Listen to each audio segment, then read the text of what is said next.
Barang siapa yang berat timbangan kebaikannya nanti karena selama di dunia sibuk dari amal soleh ke amal soleh yang lain, dari wajib ke sunnah, sunnah ke wajib, gitu kan. Maka mereka tuh adalah orang-orang yang dapat keberuntungan. Beruntung dia tuh, selamat nanti. Dan ingat, amal soleh itu punya kenikmatan. Ini kita haji ini nikmat ini. Sholat itu punya kenikmatan, puasa punya kenikmatan, sedekah punya kenikmatan, zikir, doa semua punya kenikmatan. Kalau masih ada orang di sini yang hadir, mudah-mudahan tidak ada, tidak merasakan kenikmatan ibadah itu berarti masih ada dosa yang mengganjal dia. Makin bersih dosa kita, maka makin nikmat ibadah itu. Kemarin saya sempat sebutkan salah satu kiat khusyuk, yang keempatnya adalah jauh dari dosa. Dosa sama ibadah itu dua-dua punya kenikmatan. Ibarat seperti timbangan. Kalau dua telapak tangan saya ibarat timbangan. Ini amal soleh, ini dosa. Dua-duanya punya kenikmatan nih. Kalau enggak akan ada pelakunya, gitu kan? Tetapi kalau dua-duanya masih seperti ini timbangannya, Bapak Ibu sholat iya, puasa iya, cari rezeki halal iya, tapi masih ada dosanya. Gosip, fitnah, manipulasi data atau apa misal. Masih berimbang nih. Maka khusyuk hilang dalam sholat. Ibadah akan kurang kenikmatannya. Karena dia masih begini, masih berimbang.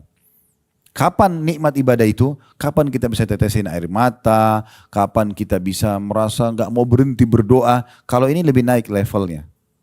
Ini ditutup ini. Taubat, tutup pintunya. Kita kerjakan ibadah rutin aja, sholat 5 waktu, sholat qabliyah gitu ya. Nanti naik dia levelnya itu. Karena ini kita tutup. Kalau dia masih berimbang nggak bisa. Ini harus naik ini. Kalau ini naik nanti lebih khusyuk. Sampai nanti pada tingkat kita peka sekali. Peka sekali. Ya. Hasan Basri rahimahullah pernah ngantar jenazah sambil begitu lihat, beliau tadinya diam, langsung zikir. Ditanya oleh orang sebelahnya, wahai imam, imam itu kayak kita kiai, ustaz, kenapa anda berzikir? Dia mau tahu hukumnya. Langsung dia mengatakan, berzikirlah wahai anak muda karena yang sedang kita antar sudah nggak bisa berzikir. Itu kena kepekaan. Ya. Nah kepekaan ini dalam ibadah ini akan muncul kalau dia naik itu levelnya. Dan caranya memang ini harus ditutup ini. Jangan dibuka. Bahasa saya sering teman-teman sekalian, kalau anda mau hijrah, antum mau hijrah, jangan setengah-setengah. Jadi orang soleh itu dan soleh 100% aja sekalian. Kenapa sih setengah-setengah? Kenapa dicicil? Hah? Udah sekalian. Dan tidak usah pakai tapi, ya, tapi Ustaz. Gitu, ya. Saya sih mau tobat, tapi saya sebenarnya mau haji Ustaz, tapi terus ini. Kenapa tapi? Saya sebenarnya mau bantu pesan itu, tapi ya udah malaikat tulis ada tapinya. Dan kalau sebaliknya, ini parah sekali nih. Kalau ibadahnya turun, kuantitas, kualitasnya, dosanya makin meningkat. Makin hilang kenikmatan ini. Makin lalai dia. Kan begitu. Dan dua kenikmatan ini tidak bisa ketemu. Contoh, sekarang kita komitmen setiap azan sholat. Komitmen nih, udah saya setiap azan langsung sholat nih. Gitu kan.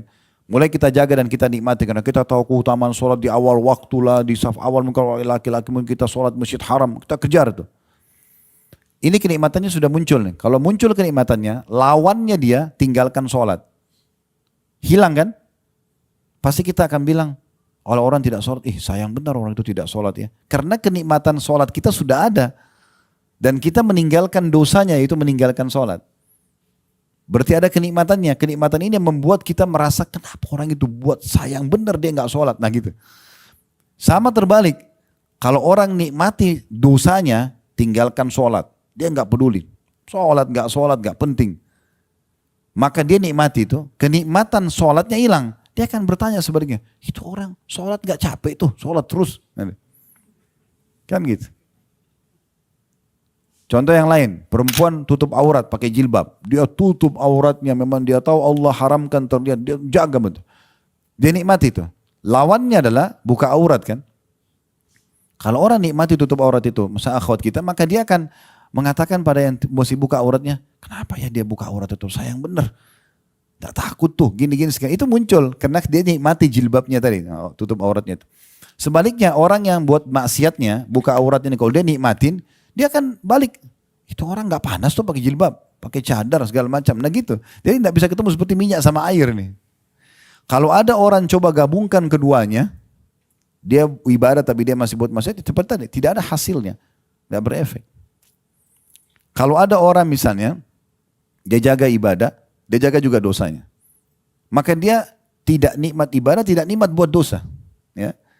Kalau ada orang misalnya dia sholat 5 waktu, tapi masih mabuk misalnya. Contoh, dia mabuk jam 2 malam tapi nanti jam 5 dia mau subuh. Enak gak mabuknya? Gak enak. Hah?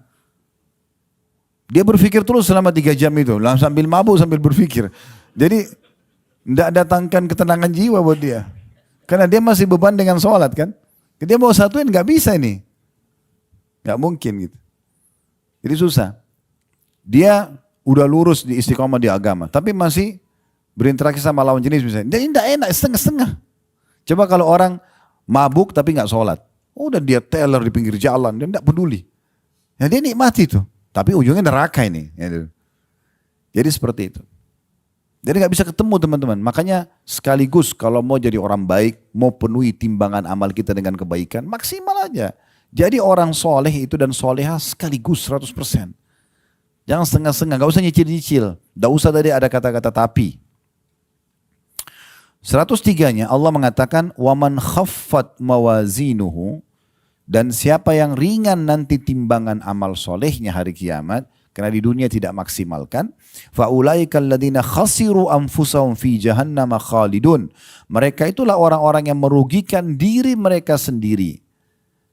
Mereka kekal dalam neraka Jahannam.